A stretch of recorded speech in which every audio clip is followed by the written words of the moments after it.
बाजे के ऊपर पाबंदी लगा दी गई है, ना कोई बाजा बजा सकता है, ना कोई बाजा बेच सकता है। जो बाजा बजाएगा वो भी जेल जाएगा और जो बाजा बेचेगा वो भी जेल जाएगा। नाजरीन, ये फैसला कर लिया गया है कि बाजे के ऊपर पाबंदी लगा दी गई है। बाजा ना आप बेच सकते हैं, ना अपने बच्चों को खरीद कर दे सकते हैं। अगर आपका बच्चा बाजा बजाते हुए पकड़ा गया तो जाहिर सी बात है जिम्मेदार तो आप होंगे, क्योंकि आप ही उसके गार्डियन हैं। खैर नाजरीन, पिछले साल भी ये पाबंदी लगाई गई थी, पिछले साल भी बाजों के ऊपर पाबंदी लगी थी, लेकिन नाजरीन कुछ खास फर्क हमें नजर नहीं आया था। जिन्होंने बजाना था वो बजा रहे थे, जिन्होंने बेचना था वो बेच रहे थे। अब दोबारा से पाबंदी लगाई गई है, देखते हैं फर्क आता है या नहीं। नाजरीन, असल में होता यह है कि हमारे यहां हर बच्चा एक एक बाजा ले लेता है। जब बच्चे एक एक बाजा ले लेते हैं तो बाजा लेकर वो सड़कों पर गलियों में निकल आते हैं। नाजरीन, जब वो बाजे बजाते हैं तो बुजुर्गों की नींदें खराब होती हैं। बुजुर्गों की ना सिर्फ नींदें खराब होती हैं बल्कि बुजुर्गों को दिल के भी मसले होते हैं। नाजरीन, बहुत से बीमार अपने घर में बैठे होते हैं और बाहर गली से जब 7-8 बच्चे बाजा बजाते गुजरते हैं तो उनके चारों तबक रोशन हो जाते हैं। नाजरीन, ये बात आप लोगों को क्लियर कर दूं कि ये पाबंदी फिलहाल सिर्फ इस्लामाबाद में लगाई गई है। इस्लामाबाद के डीसी साहब का ये कहना है कि इस्लामाबाद की हदूद के अंदर ना कोई बाजा बचा सकेगा, ना ही कोई बाजा बेच सकेगा।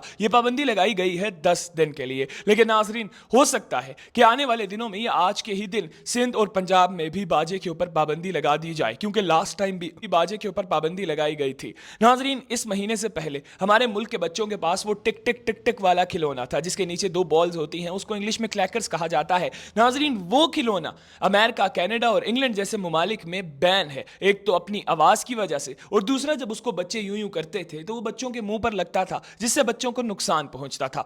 क्लैकर्स को तो मुकम्मल तौर पर बैन कर दिया गया है, पाकिस्तान में नहीं, इंग्लैंड, कनाडा और अमेरिका जैसे मुमालिक में, लेकिन पाकिस्तान में अब बाजे को बंद किया जा रहा है। नाजरीन, 10 दिन के लिए, 14 अगस्त परसों है, 10 दिन के लिए बाजे को इस्लामाबाद में मुकम्मल तौर पर बंद कर दिया गया है। तो खुदारा अपने बच्चों को बाजा मत लेकर दीजिएगा, ये ना हो आपको 14 अगस्त थाने में गुजारनी पड़े। इसके साथ ही मुझे दीजिए इजाजत, मजीद इस तरह की वीडियोस देखने के लिए हमें फॉलो करना बिल्कुल मत भूलिएगा। अल्लाह हाफ़िज़।